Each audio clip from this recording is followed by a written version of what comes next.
fue eliminado el seleccionado ecuatoriano de esta Copa del Mundo. Les tenemos que contar que según averiguaciones que hemos hecho y según lo pudo conocer Televistazo, esto que está circulando sobre todo en redes sociales de supuestas amenazas de los cárteles mexicanos y también de organizaciones delictivas a jugadores de la selección ecuatoriana de fútbol en la previa del compromiso es falso, es rotundamente falso, lo podemos desmentir a esta hora, insisto, según todas las averiguaciones que hemos realizado con los involucrados, con dirigentes de la Federación Ecuatoriana de Fútbol, con encargados del personal, la logística y por supuesto también con los deportistas, con los jugadores, en definitiva, con los protagonistas que son los futbolistas. Así que de esta manera lo dejamos claro, Ecuador, su plantilla no recibió ninguna amenaza de los cárteles mexicanos ni de organizaciones delictivas en la previa del partido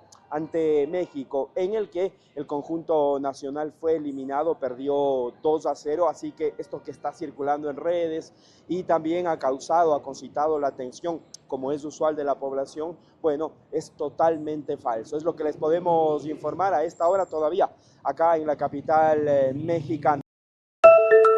Estamos ya aquí ubicados en Kansas, en este estadio. El seleccionado nacional, el seleccionado de Colombia, estará jugando frente a Ghana con la misión de conseguir el tiquete a los octavos de final. El equipo nacional realizó su última práctica, altas temperaturas en esta parte de los Estados Unidos, por eso han tenido mucha hidratación y recuperación los jugadores del equipo nacional. En lo que tiene que ver en la condición médica, todos están habilitados, es decir, los 26 futbolistas, empezando por Luis Javier Suárez, que presentaba un problema en un hombro luego de un choque. Está bien, no hay ningún inconveniente para que pueda actuar. También se había hablado que Camilo Vargas, el arquero titular del seleccionado colombiano, había tenido un problema físico, pero está también habilitado, lo que invita a que el equipo nacional pueda hacer una muy buena presentación el día de mañana, con ese objetivo claro de seguir avanzando en este sueño mundialista. La práctica del día de hoy, solo 15 minutos abiertos para los medios de comunicación, y el técnico Néstor Lorenzo entregó conferencia de prensa.